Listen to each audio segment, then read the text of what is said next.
Welcome to Game Changers with Molly Fletcher, where we take you behind the scenes with peak performers to learn what makes them tick and discover how you can apply their lessons to your life.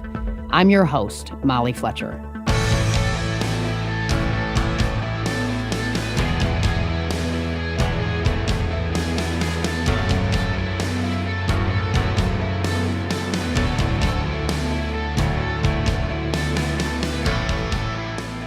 Have you ever felt the need to declutter your life? Have you often found yourself stretched too thin? Are you frequently busy but not productive? Do you feel like your time is consistently being hijacked by other people's agendas? If you answered yes to any of these questions, please keep listening. Today's guest is Greg McKeown, the author of a book that had a profound impact on my life, Essentialism, the disciplined pursuit of less. Greg is also the CEO of This, Inc., an agency whose clients include Apple, Google, Facebook, Pixar, Salesforce, and Twitter. Essentialism isn't about getting more done in less time. It's about getting the right things done. On this episode, Greg and I talk about how to determine what is absolutely essential and eliminate what is not, so that we can focus our time and energy on the things that matter most. As Greg says, if you don't prioritize your life, someone else will. Let's get right into it. Here's my conversation with Greg McKeown.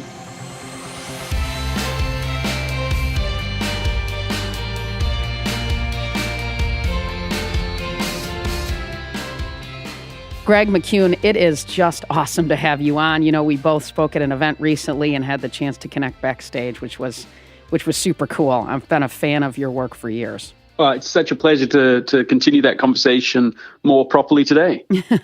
Well, let's jump right in, right? So the big idea of your book is essentialism. So can you just, for our listeners, what is essentialism? Essentialism is the disciplined, relentless, continual pursuit of less but better.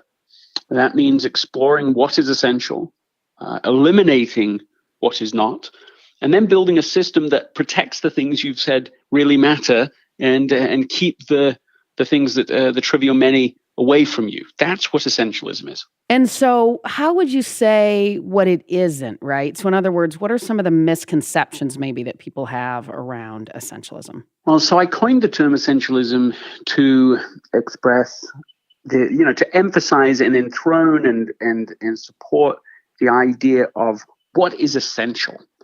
And that's literally right there in the title. But because it includes eliminating non-essentials, I would say that the primary misconception, even after somebody's read the book, perhaps, or come to a keynote that I've done, maybe that it's so sticky, the idea that they ought to be saying no to more things. It's almost like it can be turned into that we ought to be saying no to everyone and everything without really thinking about it. And that, I'm keen to point out, would be a book called Noism. Okay. And I didn't write that book. So it's not that. And, what it also isn't is it's not a productivity book. It's not even in the productivity genre from my point of view, because it's not about getting more stuff done. It's about getting more of the right things done. And that subtle distinction takes you out of the field of productivity and into the field of just relentless prioritization. I tend to not think about it that way. It's not just getting more stuff done.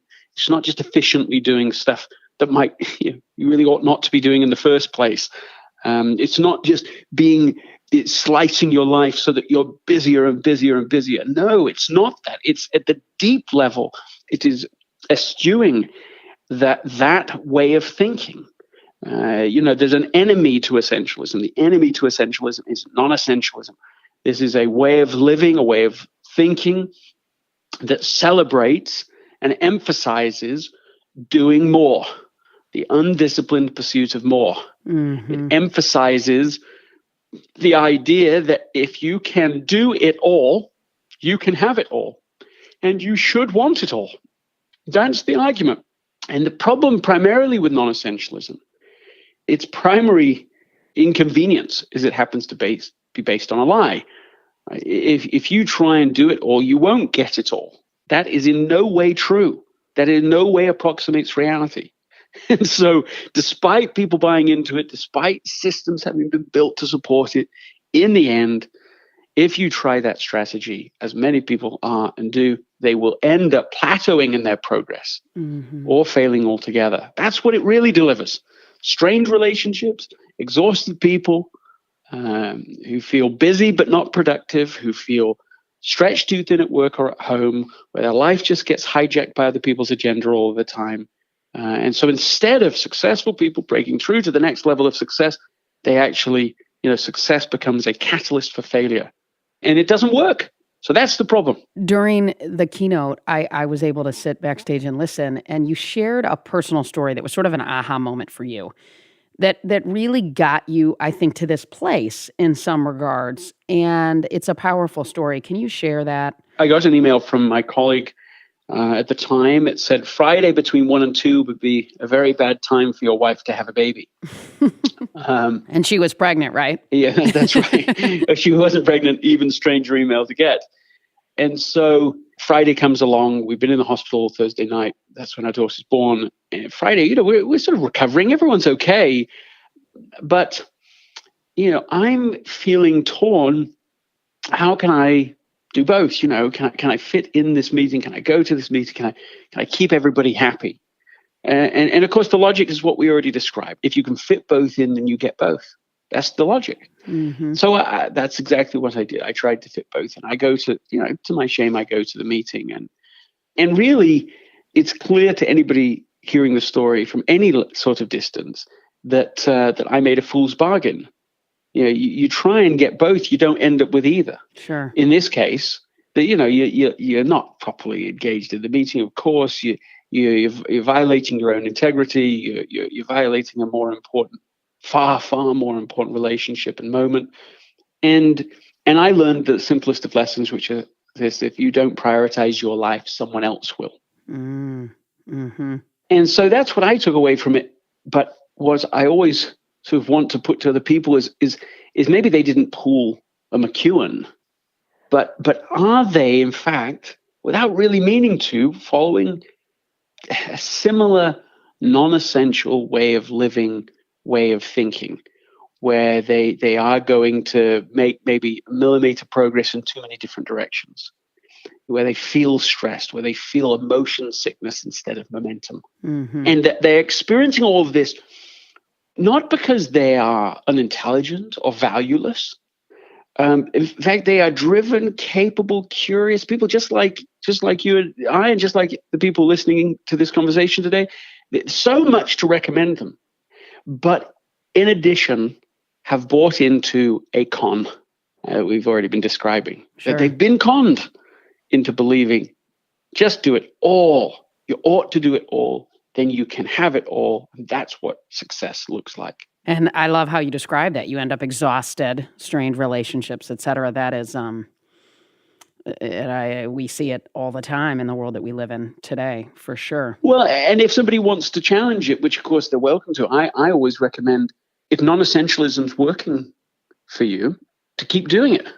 I mean, right. Ignore everything I'm saying. Keep being tired and scattered. And in fact, double down on the strategy. Don't sleep at all. Literally be logged on 24/7. Try and do everything for everyone that anyone else is doing on social media that in any way seems positive. Do it all. I mean, if it's such a great strategy, we should really be able to drill on it. Because essentialism, you can.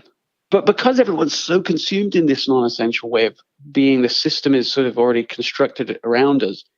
When you talk about essentialism, at first it sounds quite weird, certainly countercultural, which I think it is. Countercultural, not weird. It just feels weird. Here's what's weird. Non-essentialism is weird.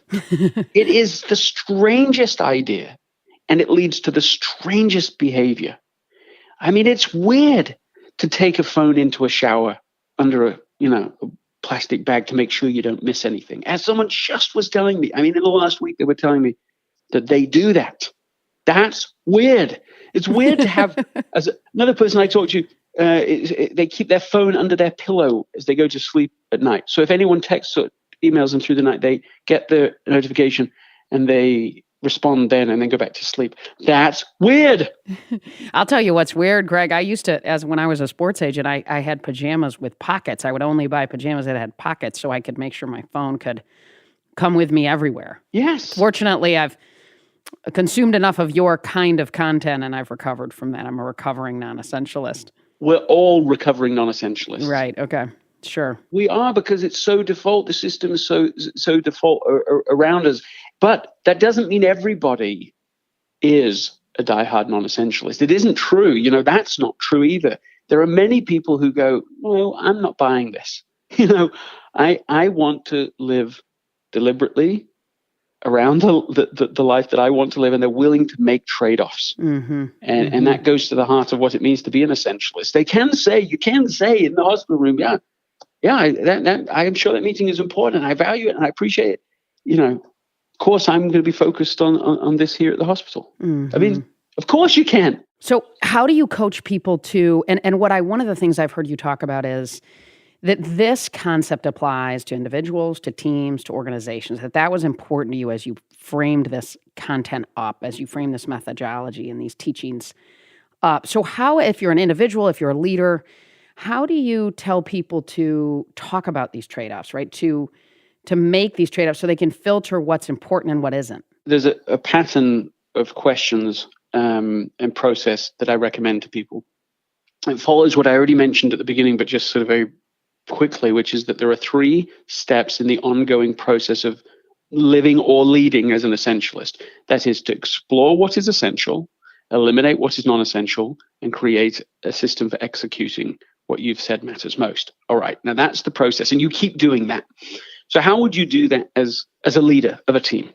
Together, you ask the question, look, what is essential? Meaning, what is to us extremely important that we are currently underinvesting in? That is, what is 90% or above important to us that we might currently be putting in only sort of 0 to 10% energy and resources? Where's there a misalignment? And as the leader, you don't have to have the answer to that question. You just ask the question. Your job's not to be the person who knows the essential thing and to dictate it.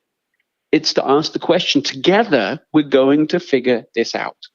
When you start to figure out what that item is, and of course there will be more than one, but you can identify something. You say, look, this is the most important thing that we need to be focused on. The next question you ask, related to the what is essential question, is why does this matter to us? Really, why is it worth making a change about? What is it that drives us to do this? And you can have many reasons, many whys, right? But just get some of that why out. That will be important later on. Why is this critical? Why is this important? The third thing we need to do within this, what is essential, so within step 1, is what does success look like? How will we know when we're done? Also, what's the daily change we need to make so that we would get to the point where we say, no, I'm not underinvesting in this anymore. We might not be perfect as a team, but we'll feel like, no, we're doing something about this now. And so, it would help if we were dealing with a specific, but that's the next question. So that's under the first stage, what is essential? And you do that collaboratively together. You're leading that discussion. You're having that debate. You're talking about what is almost certainly the most important conversation you can be having, which is what is essential? Where are we underinvesting in something we say is essential? Step 2 is to eliminate the non-essential together. You do it together, collaboratively, as a team. Okay, so where are we? Here's the question. Where are we investing energy right now? On things that we think are really unimportant. It's the opposite. It's the flip. It's saying something that's 0 to 10% important that we might be putting in 90% effort in. We might be putting a lot of energy into something that is of dubious value or even known to be unimportant. But we're still doing it because that's the habit, that's the system, that's the tradition, that's what we did in the past, that's what, somebody expects of us. And so that's why we're doing it. And so you identify what needs to be eliminated or reduced. That ought to be done collaborative. You can't just dictate as an essentialist inside of a matrix organization with multiple stakeholders. You've got to do this wisely. And then the third thing is that you say, okay, we've identified what we're focused on, what we're going to eliminate. You move on to step 3, which is now let's collaboratively work together in building a system that incentivizes the correct trade-offs, disincentivizes the incorrect behaviors, gets everybody on board so that we can be aligned and unified in going to make this change. That is the process repeated again and again. And here, let me just punctuate all of this in this way. I think it is hard to identify what leadership even is outside of the definition that I just described. I'm not even sure what it is. Many things dressed up as leadership. Mm-hmm. Well, we got to lead like this. This is leadership. That's leadership. It's like almost become a catch-all word for anything that's good in the human condition, anything that's useful, any positive notion. But leadership at the core is to help figure out what is essential, stop doing the stuff that isn't, and build a system that gets us there. Sure. And to do it collectively. So that's how I see, the process working as for a leader inside of an organization, for example. And so, Greg, like if somebody's listening who works for someone and they're waking up every day and they feel as if they're doing some things that are non-essential, is this process the same for that individual that you just laid out for the leader potentially? It is similar. It is the same process, but of course it must be applied slightly differently because what you're describing is a situation where it's unequal influence, unequal power. You're in an influence position, not just not something you can just say.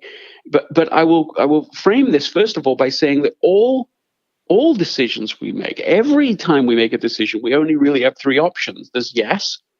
We can say yes, we can say no, or we can negotiate. And there isn't, I know of no third alternative. It'd be a fourth alternative rather, beyond those 3 things. Like that's what we have.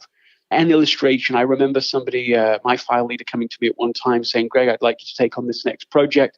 It was an interesting project to me. I didn't think it was a bad idea that he was giving it to me. But I already had, as I recall, 3 or perhaps even 4 different projects running, all given from the same leader. And I said that my response was in no way insubordinate. It wasn't taken in that way. I said, look, I'd be happy to take this on, but then I think I will end up doing sort of decently good work on all of these projects. But I wonder if there's 1 or even 2 that are really essential to you, that I'd love a great job, an excellent job, a superb job done on one of these things over kind of a good job of multiple different projects. And in this instance, won't be true always. He said, oh, that's actually pretty easy. He said, this is the thing I really want you focused on. It wasn't the new project. I'd be happy to take those other projects and give them to other people. That's just what happened. For a year, I was focused on that single objective, and it was great results, and everybody's happy. I know it doesn't always work out like that, but it definitely never works out that way unless we have the conversation. That's a cool story that I know people can take and apply. My team will ask me that question, which I appreciate, right? Because then we get aligned. Rory McIlroy, I know, loved your book. So tell me a little bit, why do you believe sort of essentialism resonates so much with high performers? Because I know there are so many that connect to this and need this focus. You talk about sort of this paradox of success, right? Can you talk about that? Yes, this goes to the heart of it. I think what Rory related to, at any given time, sort of number 1 golf player of the world. I think he's technically number 5 right now, whatever. But it's obviously tough to get to be world class, and then it's even tougher to maintain world class performance in any field, in anything that you do. But one of the things that makes it tough is that the very nature of success is to increase options and opportunities. Think of the kinds of level of distraction that is coming at somebody like Rory compared to 10 years ago. Same person, same intent, maybe even the same goals. In fact, I have a lot of sympathy for people who are performing at very high levels because it's not just the number of options coming their way, it's also the quality of options. The things they are required to say no to just to maintain their level of performance is like they have to say no to things that 5 years ago, 10 years ago, they would have definitely said yes to. Sure. So this is one of the key distinctions as to why successful people start to plateau instead of becoming very successful, is that they're saying yes to things that they set as goals. I remember wanting very much to be a faculty member at Stanford University. I mean, that's where I did my graduate work, and I co-designed a class there called Designing Life Essentially. And by the time that class came out, it was very well received. It was really popular. It was enjoyable to do. Everything was great about it. But I had the feeling inside, you should not be doing this. And I was offered, okay, well, you can do a faculty position here. And by the time that offer was made, I knew the answer needed to be no. And it was hard for me. That was what I wanted. And I'm suddenly saying no to something I used to want. But that's the price of being able to go to a higher point of contribution, is that you will be saying and culling out and eliminating things, at first just the trivial, but eventually you may be saying no to things that really are good. You might have desired them greatly. You might still desire them greatly, but they're not the actual essential things. That's the paradox of success. Well, and I think it's interesting because I try to say to myself in those moments, right, I'm saying no to this, but I'm saying yes to something else that matters more. Yes, and that's precisely comes back to this idea of essentialism versus noism. And it is about figuring out what is my highest point of contribution. What's the game changer? Sure. A couple of years ago, I was working on the next book, which is perfectly reasonable. It's what you're supposed to do. I'd even pushed it off a while. The agent's ready for it, publisher's ready for it, and I'm still going, I don't think it's really time. But I sort of finally go, okay, it probably ought to. It's there and it's good. It'll make a difference, and so I'm going along on that journey. And then finally, I just realized, no, it's not the thing. What you need to do instead, and I could feel it again and again, is you got to go and work at the next level up, which is, go use a new platform, go create a TV show, go build something on a whole new platform so that you could eventually, if you could build it right, you're reaching millions of people every day. It doesn't matter how well you do with books, you're not doing that through a book platform. And so I put completely on hold the book project. That was hard to do, right? That's saying no for now. Sure. Eliminating that, putting it aside. Why? What's the yes? Do the show. Well, within days of that, as I recall, it was within days of that Steve Harvey, the comedian, and he's a star right now in Hollywood and television. He reads Essentialism and he blogs about it. This book has changed my life. I think that was the title of it. And while that is a compliment and it's nice, if I had still been working on the book, it would have been a passing moment. Oh, that's interesting. That's look at that. That's fun. That's what a moment of Americana. That's a nice little moment. Hopefully that will help other people to find essentialism. But because of the change, because that was clear, well, of course, let's reach out. Maybe there's more to this. Maybe there's a conversation. Well, that led within just a few months.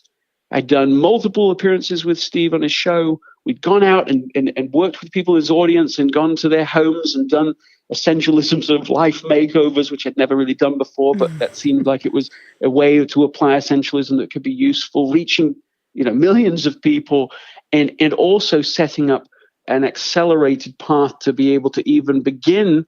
This is a long journey in the end, and it will continue to be, but to think through how you might design a TV show based on essentialism. And so none of that, in my view, would have happened without the trade-off. And so, I moved to, not to LA, but to the surrounding area between Malibu and LA, so that I could take the long journey into figuring out how to create a show and how it might work and how it could reach, more people and so on. And that is an ongoing journey. So in a sense, I'm hesitant to share it because who knows how it will all go. But the justification is this is a higher point of contribution. So it's worth saying no to other things in order to break through to the next level. And so you created that space in your life that had you not created, you would have missed it. Yeah, it comes back, I think, to a simple mathematic formula, which is there literally just isn't even time to figure out the next level. And then even if you do have a glimpse of the next level, you've got no time to start actually orchestrating what that will look like, to taking the path, to building the new relationships, to investing in new knowledge. And of course, things always take longer than you think. Almost all of our projects, 90% of our projects and tasks, initiatives take In fact, I have a good friend, a CEO, who says that he takes all time estimates and multiplies it by pi to get to like an approximate actual time estimate. And I think he's right about that. And so, with all of that, you've got to take things off so that you have the space to start exploring and working, going down a path. And my feeling is that this will really happen, that it will happen at the right time, and that I'm not trying to rush it or force it. For example, in the same way I didn't want to write a book just to do it, I don't want to create a TV show just so that you say you did it.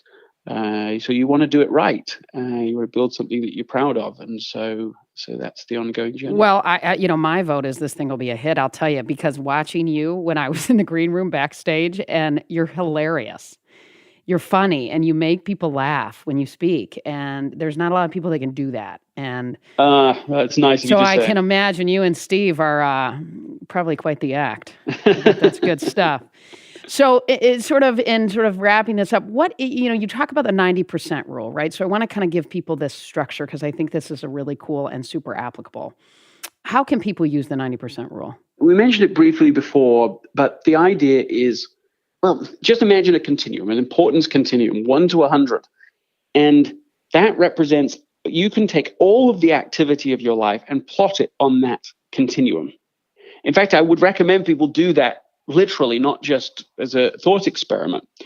You can take a time log of everything you do today, not just what you plan to do, but everything you do. Just every half an hour, you just put it on your phone, a little timer. Every half an hour, you just stop, write down, bullet point very quickly. What did I do?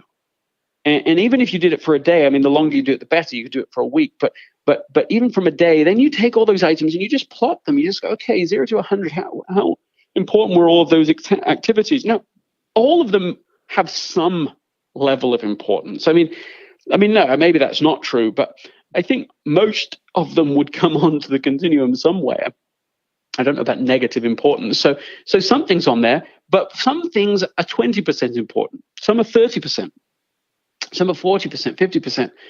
What I want people to identify is the stuff that's 90% or above. Okay. That's what's essential. That's the 90% rule, is that you're trying to focus on the 90% stuff. You're saying that is critical.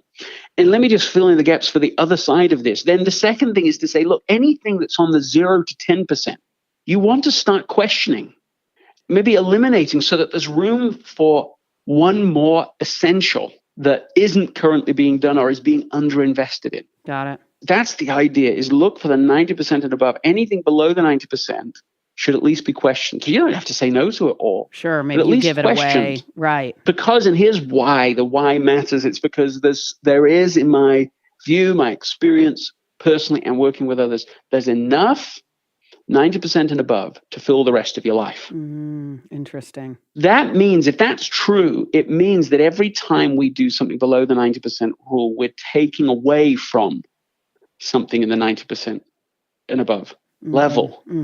Sure. So over time, you start to say, okay, there's, fine, maybe I'll do a little television, but do I really need to do that much? Maybe I'll watch a ball game every so often, but am I really going to do 6 hours a week, 7 hours a week? Really? Do I think that's better use than these other items that I'm not getting to in the 90% and above area?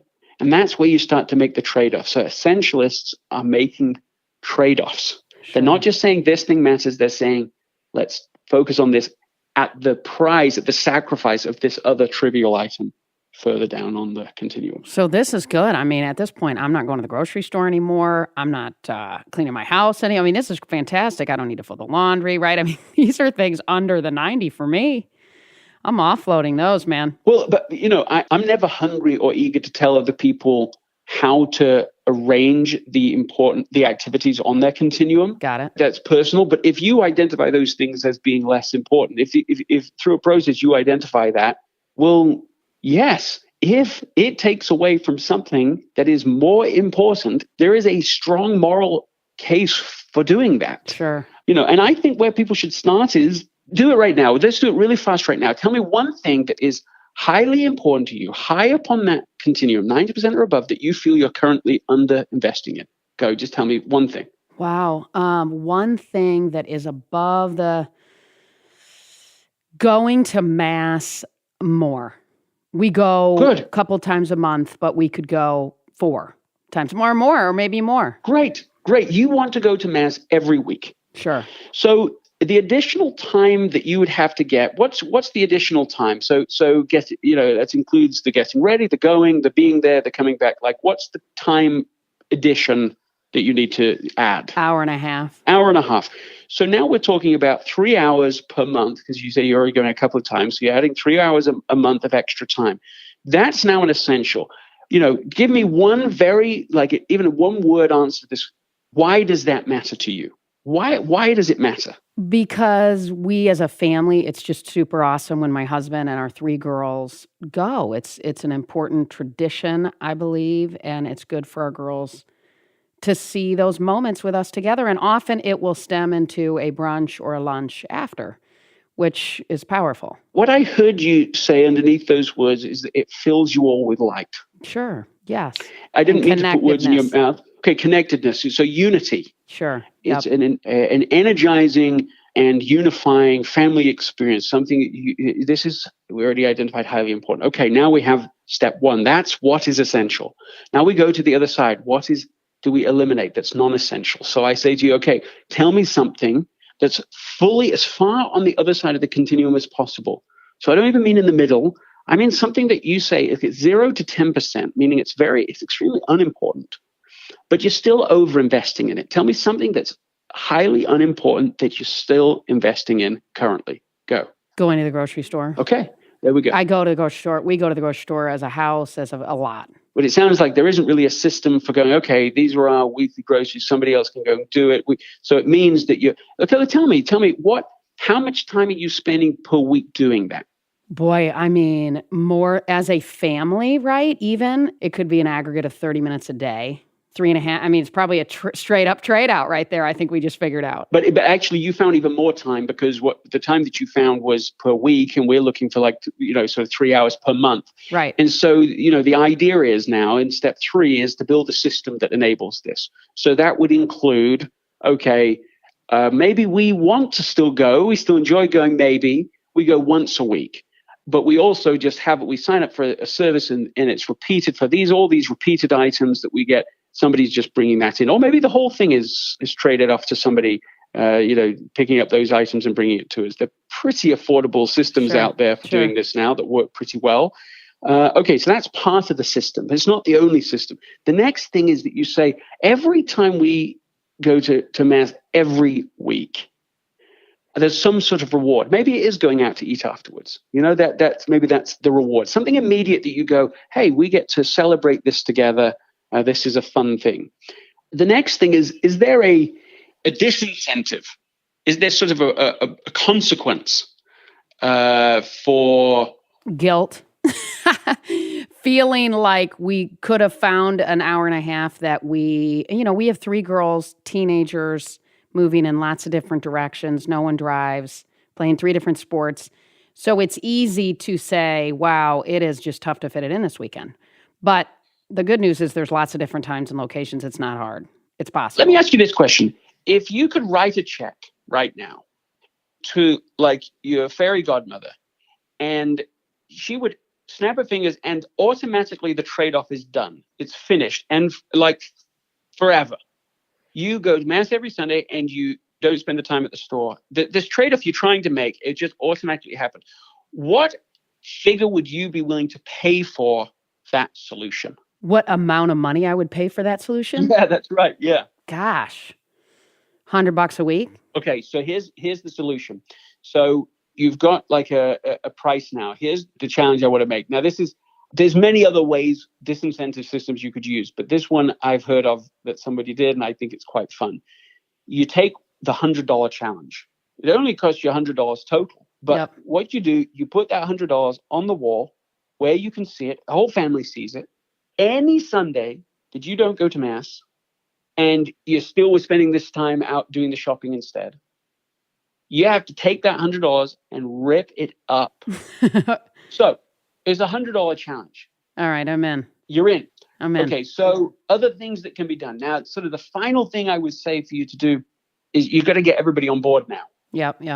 And the main thing, you got to sell it. But the main thing that I see, we don't have time for it today, but I've gone through this process, a few times, and everybody gets this piece wrong.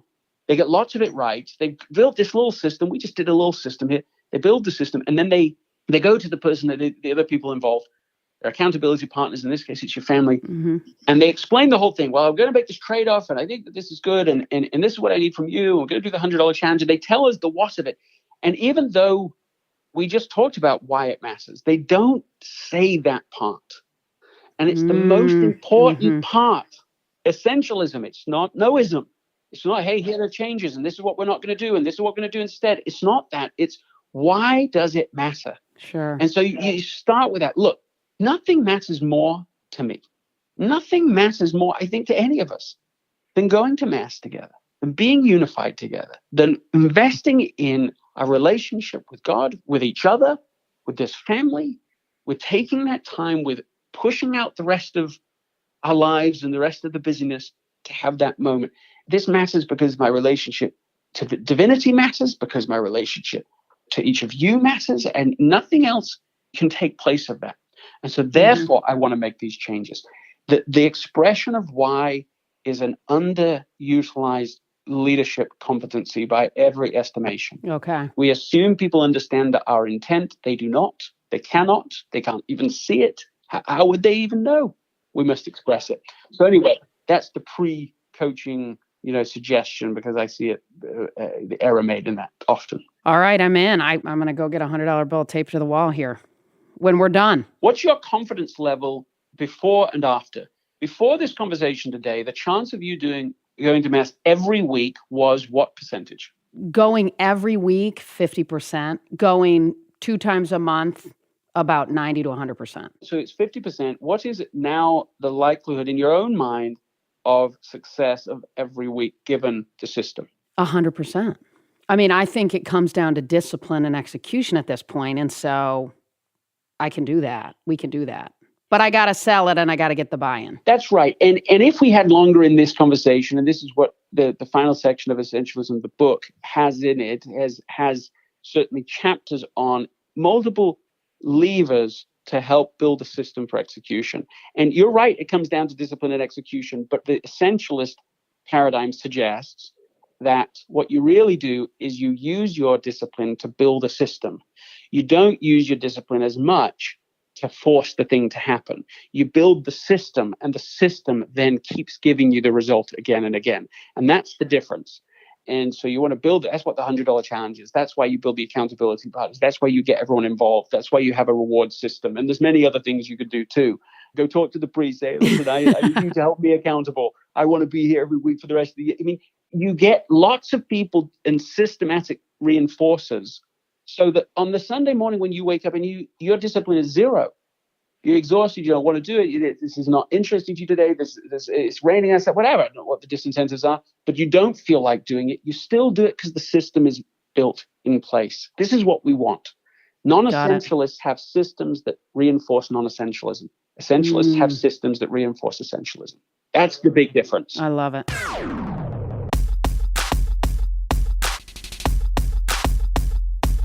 We're wrapping up here. I want to end with rapid fire real quick, where I'm going to fire off a quick question to you, and then we will close. And thank you for that. I'm going to report back to you, by the way, on the success with this. Yes, please. All right. Morning person or night owl? Morning. Last book you read? John Adams' biography by David McCullough. Fabulous, 850 pages. I was very proud of myself finishing that, but was lonely afterwards. I loved being in the presence of John Adams. What's a book you recommend to all leaders? An essay by Seneca called On the Shortness of Life, with the subtitle, Life is Long If You Know How to Use It. Okay. What's the best advice you've ever received? It all works out. Okay, so the show is called Game Changer. So one last question. Who's a game changer that inspires you and why? I just read a fabulous piece, insight from David Brooks about Thomas Aquinas that feels relevant given our conversation today. Thomas Aquinas, he said that sin is getting our loves in the wrong order. Our loves in the wrong order. Interesting. So Thomas Aquinas is an extraordinary individual. Sure. He used to, as I was understood, dictate 5 books at the same time. The thought of doing that is so overwhelming to my puny intellect. I can hardly imagine. But he was an uncommon theologian and philosopher and so on. But I thought that particular insight was so essentialist in nature, that sin is our loves in the wrong order. It's a prioritization problem. It's whenever we're investing something, we know in our gut, in our heart, in our conscience, that we're spending time at work when we should be with family, like I was in the hospital. It could be that we ought to be spending time in meditation, in solitude, in exercise, and we're spending time with family. It could be that we're getting that wrong, or vice versa. It's when we are getting the prioritization wrong. But I love the way he said it. I love that. That's powerful. Greg, you are such an amazing gift, and your work is changing people's lives. So thank you for doing work that matters. Thank you for pursuing what matters most, because you're a gift to so many, Greg. Thank you so much. What a blessing to be with you today. Thank you so much.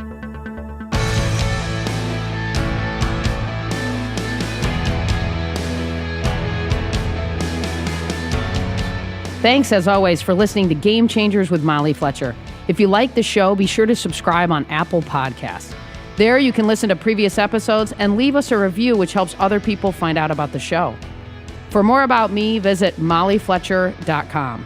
Until next time, stay curious and be bold.